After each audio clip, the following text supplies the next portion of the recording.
Welcome to another of my adventures in Laserland. This little old tangerine tiger has been a few things in its life. It started off as a CO2 laser tube machine, and I ripped it all to pieces and installed an RF CO2 in the back there. I spent quite a few months exploring RF technology because the big companies tell me it's the best thing since sliced bread and it's got all sorts of magical powers. Those magical powers turned out to be mainly smoke and mirrors because RF technology is pretty good at engraving, quite fast. Cutting, it's certainly not a cutting beast because the laser beam itself has been reduced almost to uniform light, a bit like sunlight. It's lost its cutting power because of the optical gymnastics that it has to go through to control one of its wayward features. I'm going to demonstrate those issues to you later on. But first of all, this machine for the past year has served as an XY plotter and a source of a PWM signal for my adventure into diode lasers. It was not a major disappointment because it taught me quite a few things that's now going to allow me to go back on this journey. And this journey, as the title says, is back into the future.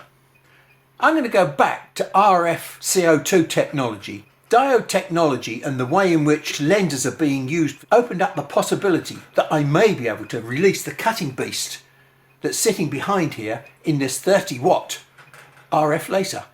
That's the basic roadmap to where I'm going. How long it's going to take, whether I shall succeed, well, we shall find out whether I'm going to succeed very quickly, and then after that we may well be completely reworking the mechanics of this machine to do something a bit special that I don't think I've seen elsewhere. So let's say goodbye to this diode head.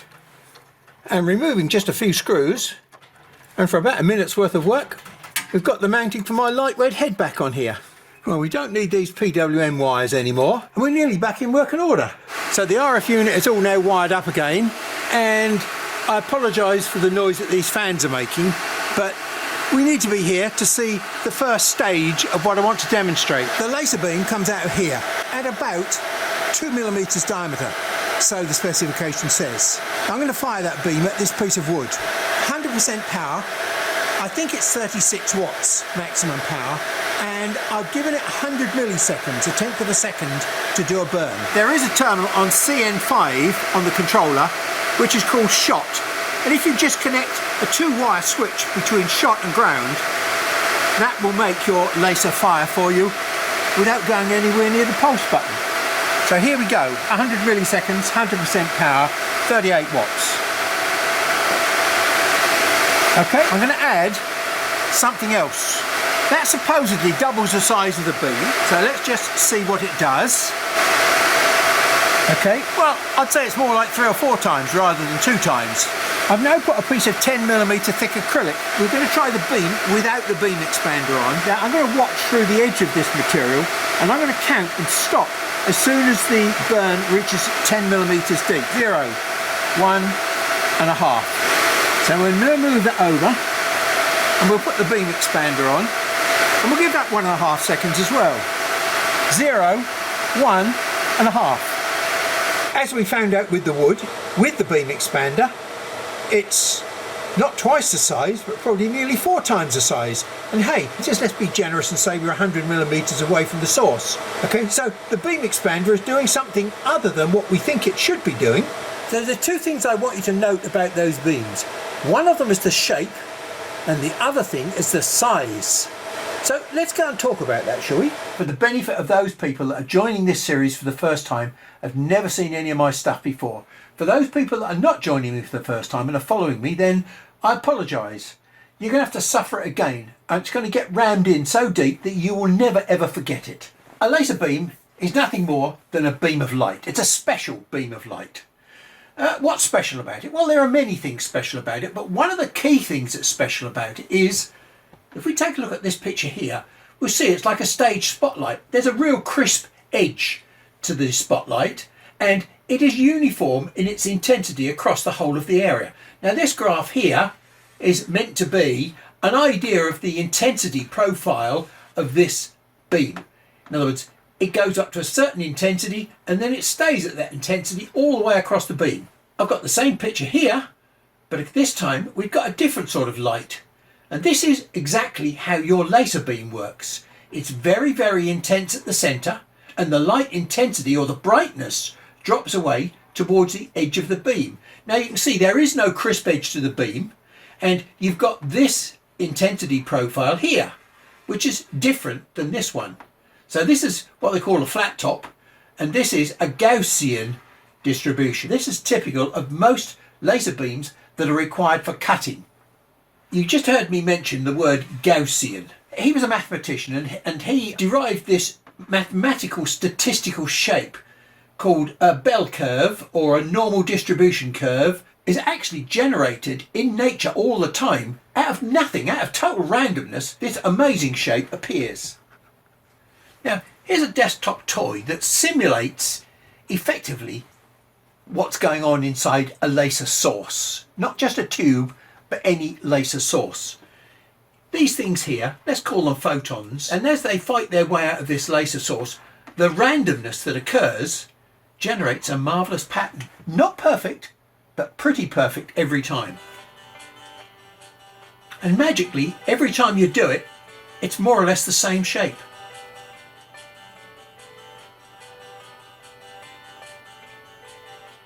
And there's the slow-mo version.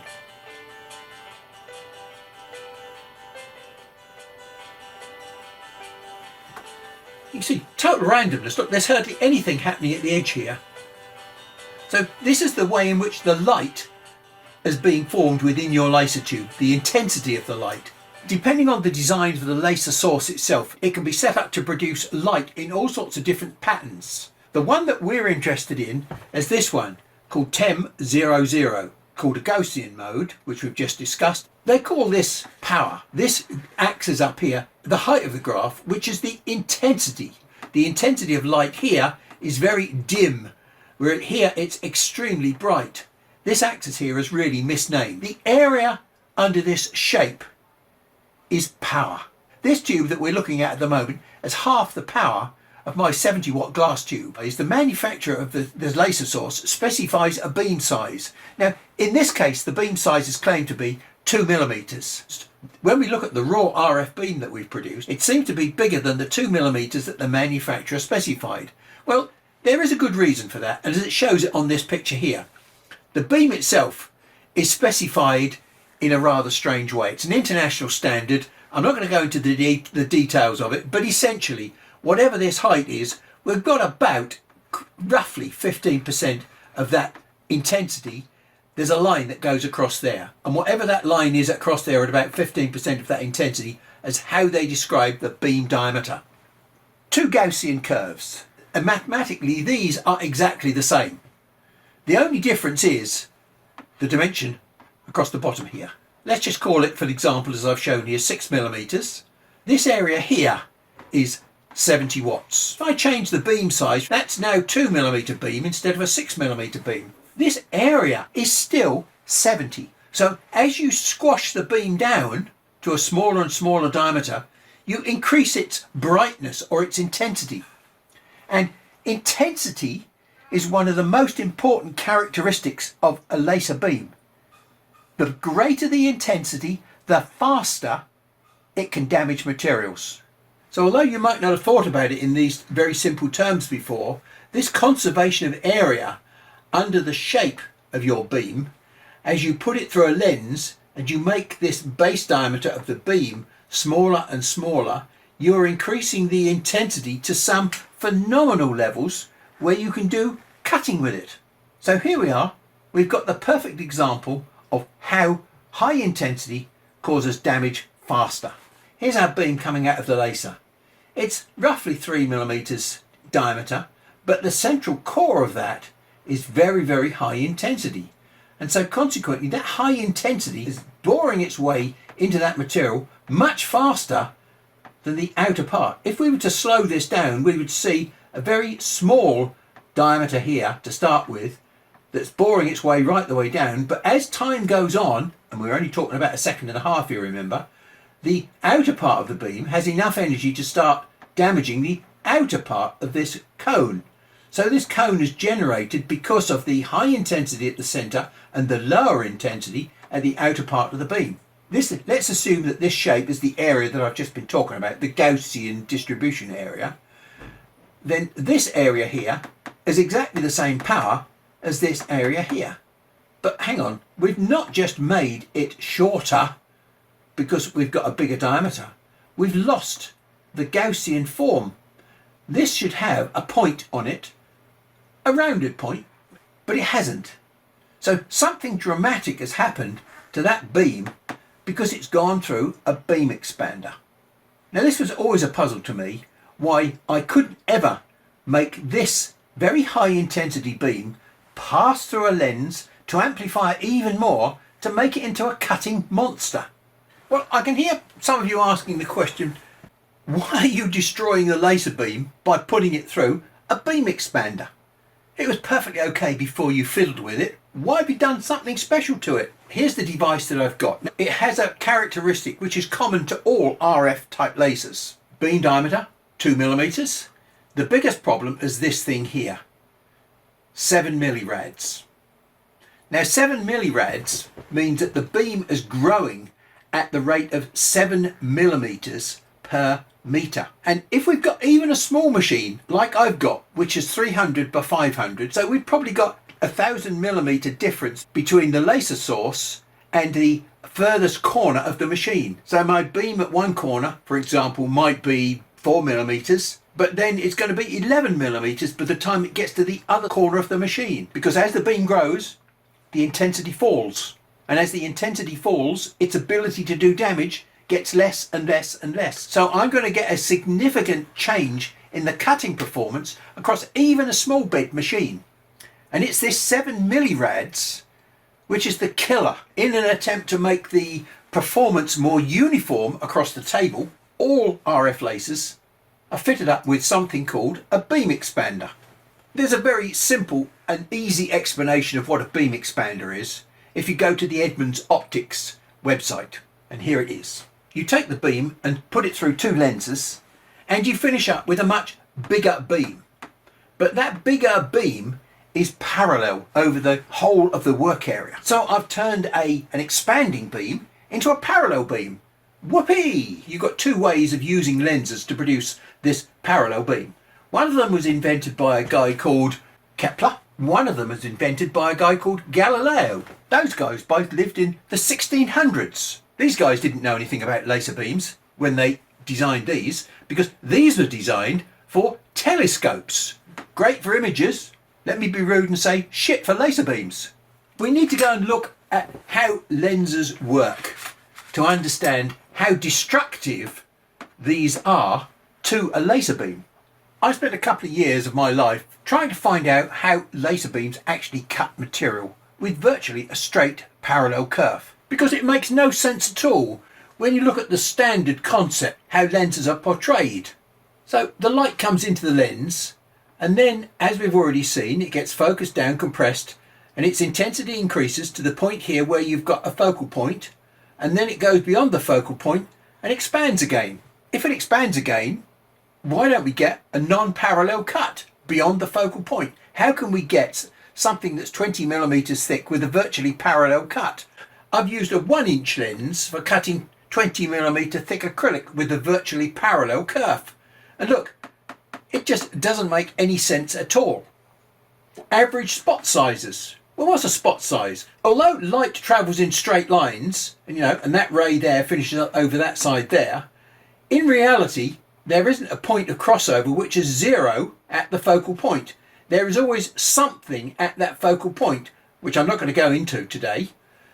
But that something at the focal point they describe as spot size. In other words, it's that point through which all the light rays pass for that particular size or focal length of lens. And the shorter the focal length, the smaller the spot size. You've got this other thing here called a focal tolerance.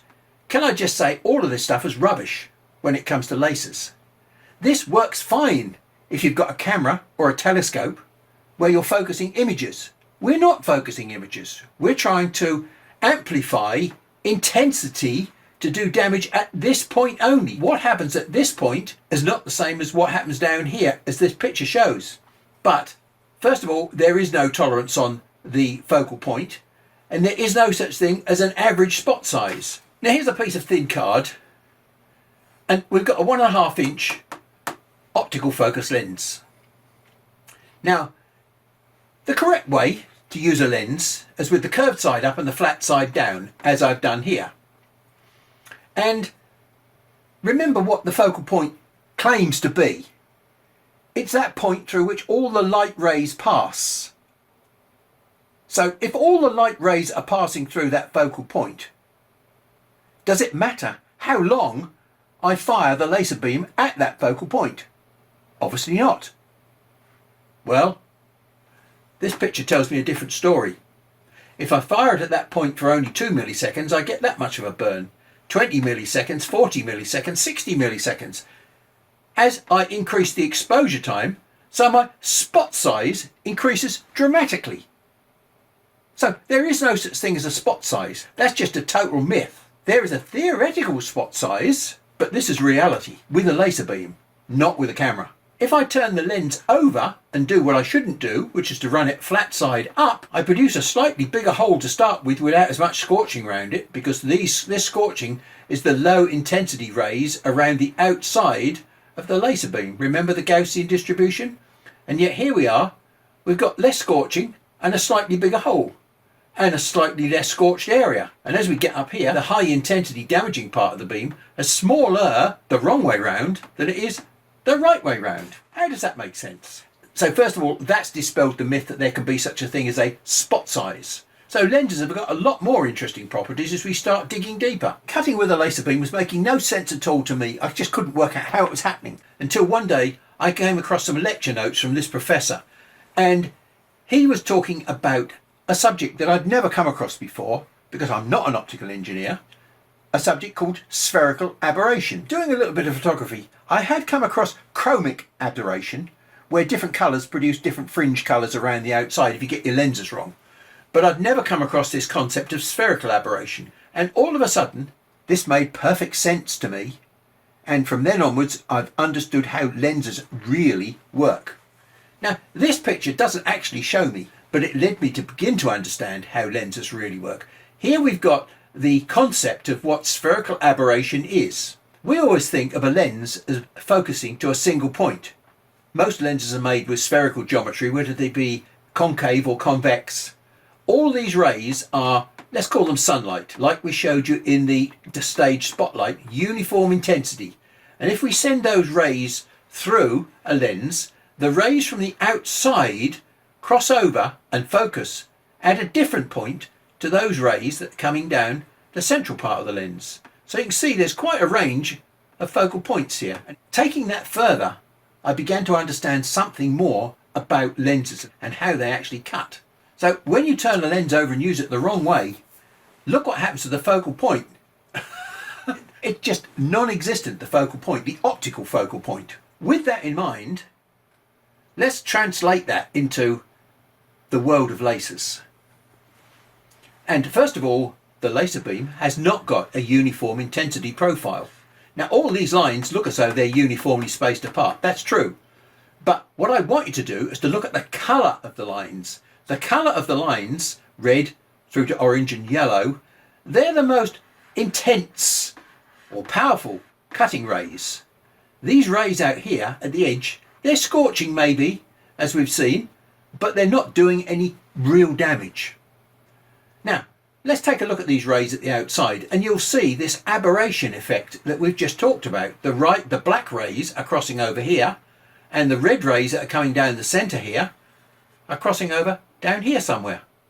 So the focal point for the central rays is different to the rays coming in from the outside. Now there is an average-ish optical focal point there somewhere, and that's what your lenses will be defined by, the optical focal point. When we turn the lens over, you're not supposed to do this in your laser machine, you'll find that the Gaussian distribution is now even more disrupted because we've got some fairly serious changes taking place to these outside rays, which are very low power anyway, remember. are going to be dispersed. They're going to maybe warm the surface up a little bit. Look, at the core here, even the lower intensity rays are going to be doing damage. The damage at the spot, remember, was a lot smaller than the damage at the spot here. One of the important points is fundamental to what I'm just about to do, and that's understanding how rays pass through the lens and focus. I'm going to take you on an imaginary trip with this ray here, the magic ray that goes right through the central axis of this lens. Now this is the most highly intense ray in the beam, like this one. It doesn't matter which one you choose. Just a single ray is going to pass through the axis of the lens, so the contact with the surface there is at 90 degrees, so there's going to be no refraction taking place there, because refraction only occurs when you get an angular surface. If there's no angle, there'll be no refraction. There's no refraction as it comes out the other side of the lens, and so that beam will carry on straight the way through the focal point and carry on out here to infinity. I know this whole thing is 3D. We'll stay with the 2D diagram to understand the principle of what's going on. If we move just maybe half a light wave away from that magic ray, we've now got two rays, one on either side. They're going to hit more or less the same flat spot here, and they're going to have just the merest hint of refraction. But where are those two rays going to focus, do you think? Well, the answer is somewhere near infinity. Taking your imaginary trip a little bit further and moving just slightly further and further away from that central ray, sooner or later, the crossover point, the focus point for these rays, is going to start coming back towards here. And at some point, when the beams are not very far off that central axis, we've got very high intensity beams which are congregating now in a zone here beyond what would normally be the optical focal point. This is what I like to call the intensity focus, not the optical focus. These rays that are passing close to the center of the axis of the lens are not really being affected at all by the spherical geometry and the aberration that causes. These rays are almost passing cleanly right through the system. And that was the realization to me there was something we could do with laser beams and lenses, but not with big laser beams and lenses, because big laser beams and lenses have got lots of spherical aberration. So that was the lesson that I took away from diode lasers. The fact that if you can keep your beam small and very intense, then yes, you can exploit this part of the lens where there's virtually no aberration effect. You can focus these rays with an intensity focus beyond the normal optical focal point, but with much more power. You're not throwing away the power. If I've got a 70 watt beam, probably half of that energy is out here where it's not being used. It's just being defocused and lost to aberration. Maybe 35 or 40 watts of my 70. So maybe this 35 watt beam is going to at least do the same and maybe better what I can do with my 70 watt normal CO2 beam. I know for certain that these rays that are at the center here are responsible for cutting. How do I know that? Well, very early on, I did some experiments where I vandalized some lenses. These were both cutting and engraving 2-inch lenses. This one allowed the light to pass through the center of the lens. It didn't cut very well, but it certainly cut, and it didn't engrave for obvious reasons.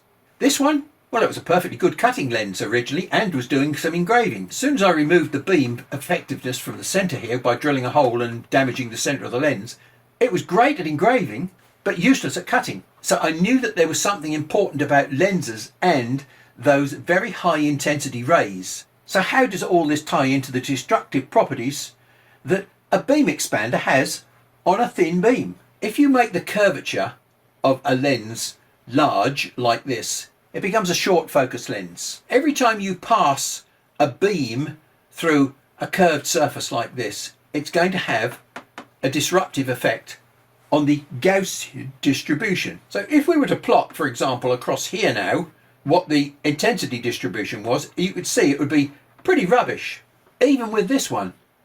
Yeah, the Gaussian distribution remains, sort of, until we get a little bit closer to the focal point. And then when we get towards the focal point, because we've got all this change of focus here, at that point there, the Gaussian distribution has nearly disappeared.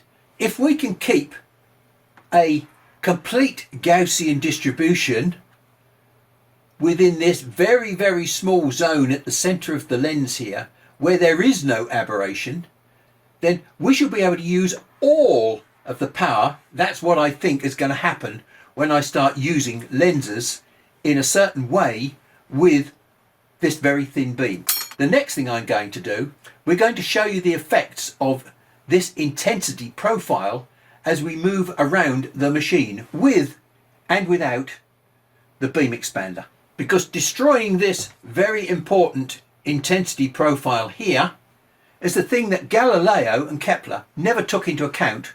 They were never interested in very high intensity laser light at the centre of their beams. They were just sunlight and telescope men. So here we've got the 2 times beam expander, and here we've got a piece of masking tape, and I'm going to very carefully try and burn the biggest hole possible in there to show me what the beam size actually is. Because when you do it for a short pulse, all you see is the intense power at the centre of the beam. I want to try and capture as much of the full beam as I can. Just a quick pulse to start with so I don't burn and catch fire to it. And when the embers die, I will keep it on a little bit longer. Like that. On. So I've now just about reached the damage threshold of this material, this masking tape. So this is mirror 3 at 340 millimeters. Okay, I'm now holding it on. It's still producing smoke, so it's still growing in size. Okay, now I'll stop. So now we're at the front corner of the machine, 1140 millimeters away from the source. And let's see what we get now. Right, I think we've reached the limit now. Still a little teeny weeny bit of smoke, but nothing to worry about. So I think we've now caught the biggest beam at the front corner there. I've now taken the beam expander out, and so therefore we've got an extra 40 millimeters to the first target. So to the first target from the source, we've actually got 100 millimeters.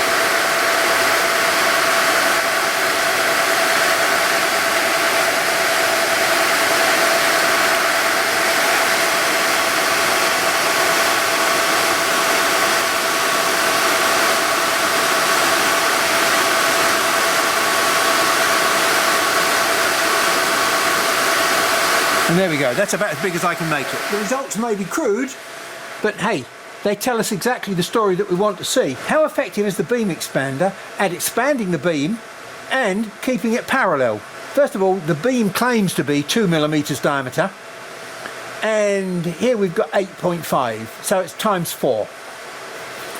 But that may not be true, because we're checking the total extent of the beam, not the manufacturer's claimed size of the beam, and we'll talk about that shortly.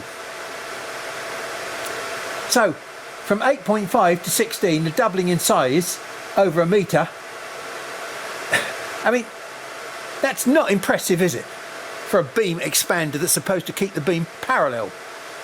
In fact, I've done virtually the same with no beam expander. 16, 16, 10, 11, 5, 8.5. So this is much closer to what I would expect from a raw beam coming out of the tube at roughly 100 millimeters away.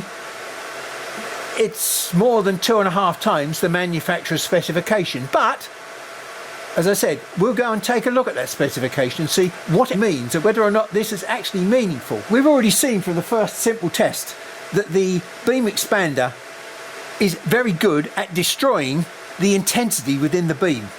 So let's have a look and see what the intensity profiles are at these particular 2 positions. It's roughly the working positions. I mean, okay, these are at mirror 3. We've got to drop down the lens tube and through a lens, maybe add another 100, 150 millimeters. So this is at the back corner of the machine where the beam would normally start its life. And what I've done, I've stuck a piece of 20 millimeter thick acrylic there, and I'm going to run the raw beam until it burns through to the back of that 20 millimeters, and that's our test time. I'm also going to supply some air to this, some air assist, because I know that it's going to catch fire. 0, 1, 2, 3, 4, 5, 6, 7, 8, 9, 10, 11 seconds. in 11 seconds, forget about all the other burns on there, you can see that that beam has still got a very nice Gaussian distribution and has burnt its way through that block almost in, well, I stopped a little bit short, so maybe it would have been 12 or 13 seconds. Now, using the same piece of acrylic, I'm going to try and do a burn close by so that we can compare the difference easily. 0, 1, 2, 3, 4, 5, 6, 7, 8, 9, 10, 11, 12, 13, 0, 1, 2, 3, 4, 5, 6, 7, 8, 9, 10, 11, 12, 13, 0, 1, 2, 3, 4, 5, 6, 7, 8, 9, 10, 11, 12, 13. Now this is the raw beam at the back of the machine. This is the raw beam at the front of the machine.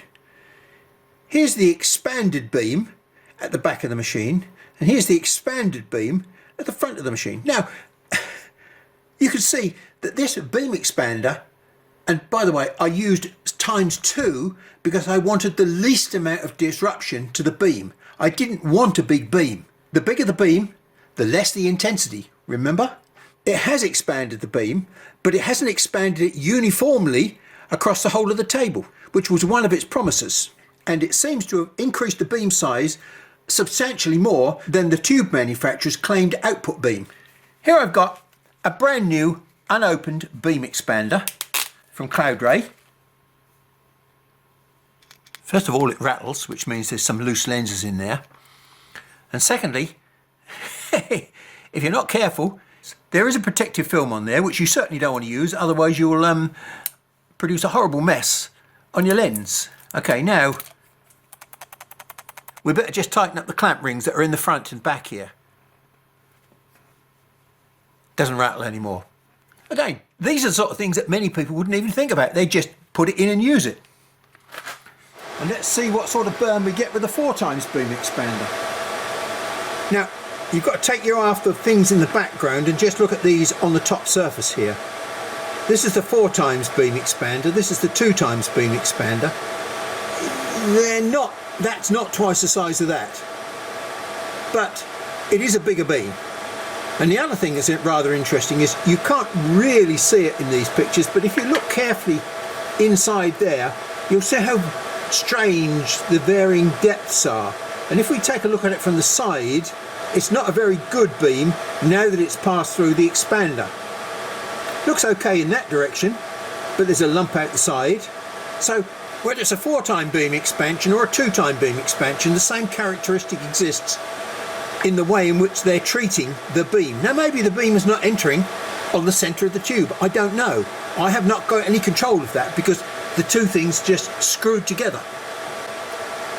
The 4x beam expander and the 2x beam expander at position 1 don't look a lot different.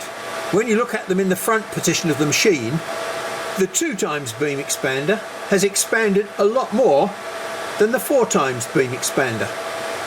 In general, the 4x beam expander is working closer to its specification than the 2x, but neither compare with this raw beam that's coming straight out of the tube. Now you've seen the different types of damage that the beam can do with and without the beam expander. Let's have a little bit more of a discussion about the beam and the beam shape itself. The manufacturer of this laser source claims that it's got a 2mm diameter beam. When we wanted to find out what the beam diameter was, we used a piece of fairly low damage threshold material. But given enough time, it can actually burn probably right out to towards the edges here. If I had a less resistant material, like maybe tissue paper, disappear up in flames, it may well show me that I got a 6mm beam. So how did the manufacturer get to a 2mm beam? I've got a 38 watt area underneath this curve. If I take about 15% of that 38 watt peak, it brings me a line across here somewhere. And if I draw this graph properly and I measure the dimension across there for a 6mm Gaussian curve, you'll see that it comes out to roughly 2.3, which is more or less what the manufacturer says. If I cut these tails off here, I've probably got about 5 watts hanging around at the side here.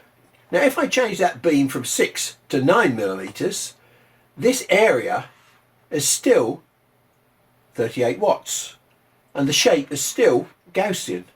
The beam expander does not conform to a Gaussian distribution. It just produces a sort of a bit of a blob here, create more uniform light pattern. We've lost all the intensity through the center of the lens, and what we've got a lot more of the power over in this area here and towards the outside. I'll just run a little video to demonstrate how the different parts of the lens have got different amounts of power amplification. Now I've got this rather strange looking lens here, which is basically a large plano convex lens, but it's a good example of something that happens to a lens when it gets larger. You can clearly see that this is part of a sphere. Normally when you look at our lenses, 20 millimeters diameter, here's what 20 millimeters diameter looks like. Okay, so we're only looking at the top, this nearly flat section of the lens, when we use a 20 millimeter lens. Now the fact that this is approximately a 1.5 inch focal length lens and this is also a 1.5 inch focal length lens makes no difference. They've still got approximately the same spherical radius on the top here. And what we're going to do, we're going to have a look at how this stuff which is hitting my hand, bright sunlight, can be focused down to do damage to this piece of black paper. We've got the naked 50 millimeter lens here, and we should be able to focus that down at roughly 1.5 inches. And with a bit of luck, we should be able to cause some burning. There we go, look. It's even burnt a hole in the paper. I've now blocked it off to a 35 millimeter diameter.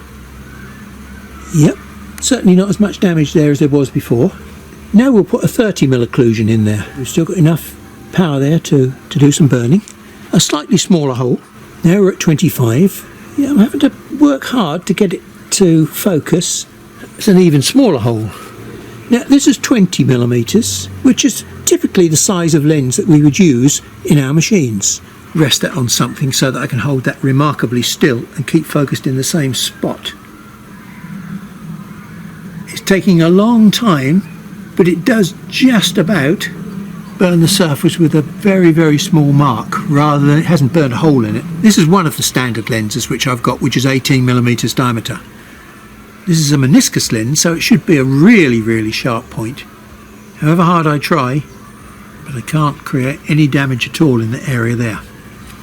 So let's remove 15 millimeter diameter from the center of that 50 millimeter lens and see what happens. 20 millimeters. Wow, 40 mil. Yeah, provided we keep it still for long enough, 40 mil works well. This is ridiculous, isn't it? 45 millimeters out of a 50 millimeter lens. That means I've got 2.5 millimeters of the lens only, which is working. And I think I've reached the threshold of stupidity now. Before we discuss what you've actually just seen in that video, something that I need to explain to you, which some people will know and others won't know. And I've chosen these numbers very specially because if I've got a circle that's 100 millimeters diameter, 70% of the diameter contains half of the area of the hole. So when you go back and look at that little piece of video again, when I blocked the middle off, I was leaving 50% of the area to collect sunlight. It makes no difference whether it's laser light or whether it's sunlight. They're light rays that are treated by the lens in exactly the same way. Wherever you look on the lens, uniform light was hitting that lens. Every ray was the same level of intensity. Now when we did it the other way round, and we put a disc around the outside and left 30 millimeters clear in the middle, we were hardly able to burn the card. So it shows you how relatively unimportant this piece is, this 50% is, when it comes to uniform light. But our laser beam is not uniform light. Most of our intensity is in this centre section here.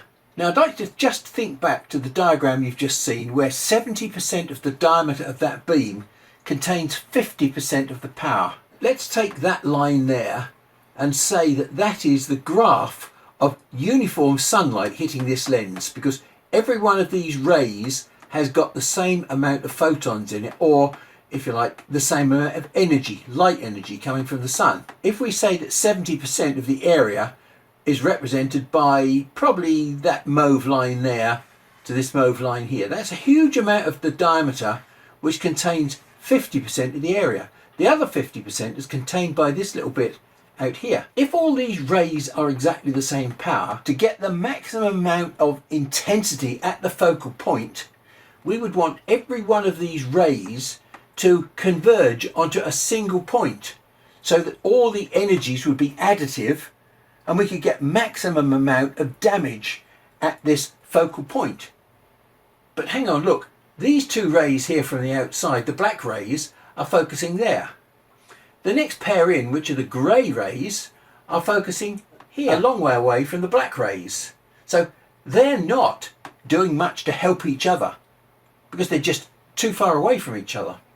And as we start moving in from the outside of the lens towards the centre of the lens, these rays just here, for example, they seem to be converging on a spot which is fairly close together, just here, because that's the point where all the rays are adding together in a very, very small area and becoming very intense. These are not doing a lot because they're up here, and these are not doing a lot because they're out here. So there's only really part of this lens which is actually collecting the rays and focusing into one specific little area where we can do maximum damage with the intensity summing of all those rays. That's what you've seen happen with the sunlight. You know, these rays out here, they are actually doing quite a lot of damage because I can collect all of these rays here and focus them down and do damage in this area here. And I can remove large parts of this lens, the power that's in large parts of this lens just here, and it's having very little effect on the burning capability of this lens. These are not summing up together to produce a focus at a single point, whereas these rays in the centre here seem to be the ones that are working best, where they're all summing up together in one small area. As far as this lens is concerned, this is what I would call the intensity focus, just at this point here. Okay, but that's only because all these rays are uniform. Lens theory cannot take into account this variable intensity that we see with a laser beam. So when you turn the lens over, you have different damage properties. This part of the lens seems to be working much more in conjunction with each other to produce an intensity focal point in this zone here. The rays are parallel and they're also uniform intensity. This is how a lens is designed. Okay, which is why people say this is the right way round to use a lens. And now let's change the parameters on this picture to this laser beam, where the intensity is no longer uniform across there, but we've got more intensity in the central rays here than we have on the outer rays. Well, it may have 50% of the area, but look, we've got very little in the way of power here because we've lost all our power at the edge of the beam. There is virtually no intensity in this 50% here. So all of our intensity is really being concentrated in this central 70% of the beam, where we've already shown you with uniform light it has virtually no effect if we remove this 70%. That's totally incorrect for a laser beam because this is where the maximum power is, in this area here. So now we'll come back to the aberration effect that we spoke of earlier, where this magic ray that passes right through the centre of the beam here passes right through the focal point and out to infinity. It does nothing. We need two rays to focus somewhere so that they add their energy together and become a point of intensity. These two rays that are just either side of that central ray are going to focus out there towards infinity. And then the next pair of rays, which are very slightly away from that, are going to be still near to infinity as well. But they're going to be a little bit closer to this focal point. And as we get further and further away from this perfect beam at the centre, our focal point is going to start coming backwards towards this zone here, where as we move away a little bit further away from the axis, we're going to produce a zone of concentration for this red area here, because they're the ones that we're really interested in focusing, because they're the ones with the maximum intensity. And maximum intensity means maximum damage capability. Now, when we put our rays into a beam expander, it depends upon which of the two designs the beam expander is based. If it's based on the convex lens like this, you're going to destroy the Gaussian distribution at the focal point between the two lenses of a beam expander. So when these rays hit the second lens, they're certainly not going to be parallel. If you plot across here, you will not get a Gaussian distribution. And the idea is that I want to pull these very high intensity rays here through this part of the lens here, which is having very little effect on the refraction. So if we take a look at these red rays, you'll see that they are remaining fairly constant. They don't overlap, and by the time they get to their focal point here, they're still more or less part of a Gaussian distribution at its peak power. So we haven't lost the cutting power if we only put the beam through one lens. If we put it through two lenses, the second lens is going to pick up this rubbish here and try and do something with it and produce an output which is no longer Gaussian. It's going to be compact and non-Gaussian, as I've demonstrated to you with the mode burns. Now, there is one other problem that happens as well with an RF beam. Remember the 8 millirad expansion rate. But what that means is the rays coming from our source are not coming in like this parallel. They're already expanding like this, and I grossly exaggerate, before we get to this lens. And if the rays are not coming in parallel, they're not going to come out in this Gaussian distribution. Although they may be Gaussian at the point they enter the lens here, because they're not entering parallel like this, they will lose their Gaussian distribution very, very quickly. But the ones down the centre are still remaining virtually the same as they are here, because there's no effect, because they're passing through the centre of the lens. The refraction is very low. But as we get further and further away, the refraction becomes more exaggerated than what I could show you on this diagram here. And for that reason, what I'm trying to do is to collect all my beam into this small area here, so that it has very little refraction as it passes through the lens, and it contains and maintains its Gaussian intensity distribution as it gets towards the focal point. And that's the first problem that I've got to overcome. And in the next session, we'll jump down into the workshop and we'll start showing you some of the things that I've talked about in this first theoretical session. Thanks for your patience today, and we'll catch up with you in the next session in the workshop.